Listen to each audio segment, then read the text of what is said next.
La joya azul. Capítulo 6. Octava parte. El resto de la velada transcurrió de manera agradable. Arian se centró en hablar con la princesa Nasmarina, que le contó la historia de su reino. Domemba fue un reino pequeño de los que surgieron al principio de la era de los malditos. Empezaron a dedicarse a la minería y agricultura, nada reseñable hasta que el bisabuelo de Nasmarina encontró una mina llena de piedras preciosas. Pero surgió un problema: los enanos de la dorsal de dragón reclamaron las minas. Mientras estas solo produjeron carbón y cobre, a los enanos no les había importado la explotación por parte de Domemba. Los enanos hicieron un túnel que uniría las minas de Domemba con las suyas para poder reclamarlas. Así comenzó la primera guerra por el hierro, que irónicamente no fue por el hierro. La guerra terminó con un resultado sorprendente: acabó con una victoriosa Domemba.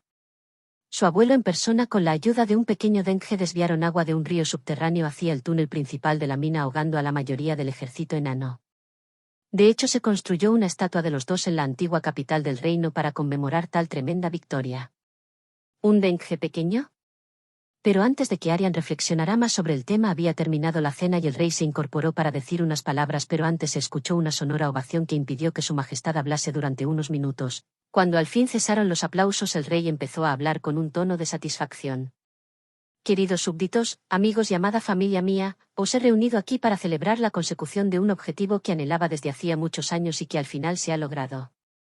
De nuevo aplausos. El rey esperó a que terminaran de una manera paciente.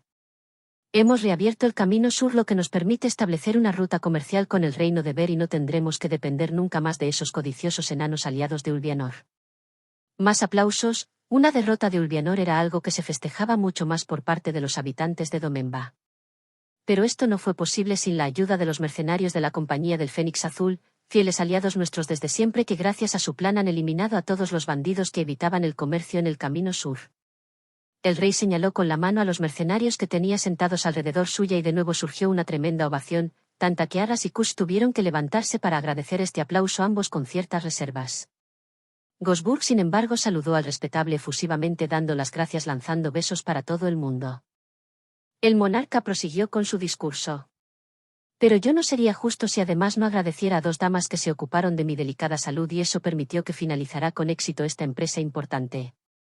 El rey se dirigió hacia la mesa donde estaban situadas las dos jóvenes. Todas las miradas se centraron en ellas. Detrás del rey aparecieron dos sirvientes con dos cajas de madera entre sus manos que entregaron a la Kendali y a Arian. En agradecimiento a vuestra labor os entrego este humilde presente para que os ilumine siempre en vuestro camino. Ante la expectación de todos, las dos abrieron la caja. En su interior había dos piedras de luz elfas, brillaban con un suave color violeta. Todos se sorprendieron, ya que tenían un valor incalculable. Es un pequeño presente por vuestra ayuda en estos tiempos tan difíciles. Con estas palabras la cena concluyó. Arian y Vannus regresaron a sus aposentos para al fin descansar. La Kendali dormía como siempre, hecha un ovillo, mientras ella jugueteaba con la piedra de luz. Su funcionamiento era sencillo: un toque y pedir que se encienda y la luz aparece. Para apagar la piedra era realizar el mismo procedimiento. Se extrañó que la Kendali dejara la piedra en la caja. Quizás los Kendalis puedan ver en la noche, pensó Arian. Llamaron a la puerta interrumpiendo sus pensamientos. La Kendali no se despertó. Algo extraño en ella, pero volvieron a insistir de nuevo. Arian se levantó y abrió la puerta. Ante ella se presentaba la princesa Nasmarina, mirándola con un gesto pícaro. ¿Qué deseáis, princesa? Quiero que me ayudes. ¿Ayudarte? Voy a intentar colarme en los aposentos de los mercenarios para observarlos mejor. Princesa, no hagas eso. Si tu padre se entera, se enfadará. No creo. Además, si no te interesa, ¿qué vas a hacer para evitarlo? La princesa soltó una risita burlona y escapó corriendo por el pasillo. Arian soltó la cajita que contenía la piedra de luz y salió en busca de la princesa. Esa chica estaba loca de remate y podía montarse una buena si la descubrían. Vio cómo la princesa escalaba un muro con cierta facilidad, y aunque Arian tuvo algunas dificultades más, pero también acabó por escalarlo. Cuando el obstáculo dejó de ser un problema, Arian se dio cuenta que había perdido la pista de la princesa y empezó a buscarla entre la cantidad de pasillos y habitaciones que había en aquel palacio. No tardó en darse cuenta que quien en realidad tenía un problema era ella, porque se había perdido dentro de aquel laberinto. La joven estaba quieta delante de una puerta intentando recordar cómo demonios había llegado a aquel lugar. cuando escuchó ruidos de pasos y voces que conversaban animadamente, Arian no se lo pensó 2 veces, abrió la puerta y se metió dentro de la habitación. La joven suspiró aliviada. La habitación estaba a oscuras, pero pudo distinguir una cama al fondo al lado de una ventana, que estaba abierta y que daba a un enorme jardín. Pero no estaba a salvo, las voces y los pasos se dirigían a esta habitación. ¡Qué mala suerte! Arian corrió hasta la ventana para salir de la estancia. Esa vía de escape era inviable, estaba a una altura considerable del suelo y además la pared exterior era lisa, no tenía ningún lugar en donde sujetarse, tampoco le daba tiempo. Escuchó como el picaporte de la puerta se movía, sin pensarlo. Ella se metió debajo de la cama, con suerte sería un soldado borracho por la cena que se dormiría profundamente y podría salir de la habitación. Así que se armó de paciencia y desde su posición vio cómo entraba un grupo y se encendía 2 lámparas. Reconoció las voces que participaban en la conversación, ese típico acento y grave tono en la voz, era Kush el mago. Bueno, ¿qué te ha parecido la cena?, preguntó el mago al otro interlocutor que había entrado en la habitación. Bien, el rey está francamente preocupado, ¿no? Arian sintió como alguien se tiraba pesadamente encima suya para descansar en la cama. La otra figura, que debía ser Kush, tomó asiento en una especie de sillón que estaba situado enfrente de la cama. Kush volvió a hablar. Para no estarlo, Ulvianor desea este reino. Las pruebas que hemos encontrado en el campamento de los bandidos son contundentes. Ulvianor financiaba a esos ataques. La joya del sur quiere las riquezas de Domemba y más temprano que tarde atacará para obtenerlas. Y cuando llegue ese momento, nosotros estaremos aquí para defenderlos a cambio de una jugosa recompensa. Tenemos que informar a Debuk de la relación entre Ulvianor y los bandidos de las tierras muertas. Kush encendió la pipa y empezó a fumar. Después de una pausa, habló de una última noticia. Le escribiré mañana informándole, hablando del gordo, hemos recibido una carta suya. ¿Qué quiere ahora? La otra voz tenía un tono de queja. Órdenes, tenemos que dejar aquí una dotación de 20 hombres, el resto debe ir embarcados de regreso a Almere, pero quiere que los mercenarios de élite nos pasemos antes por Tripulia. ¿Tripulia? El Consejo de Órdenes de Magia quiere contratar nuestros servicios. Debuk lo considera interesante.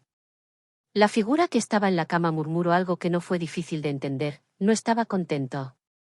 Después de la reprimenda de Debuk no le tienes mucha estima. No, no es eso. No me he enfadado con él. Es que el emperador amenazó directamente a toda la compañía, algún día. Ese día llegará, no te preocupes. Kush intentó calmar a Arras, era inútil, ambos sabían que tarde o temprano tendría que enfrentarse al emperador. No fue culpa de Arras la última revuelta en las llanuras áureas, los Orcos están descontentos con el nuevo emperador. La delegación que acudió pidiendo auxilio a Arras lo hizo con la esperanza de que con el general negro todas las tribus y clanes Orcos se unieran en lucha contra el emperador, pero no era fácil ya que el emperador tenía bastantes aliados aunque cada vez eran menos numerosos. Deberíamos ir a Tripulia lo antes posible, Arras. Sí, pero ya sabes lo que le gusta a Gosburg, provocar a los magos, y cuanto más poderosos mejor.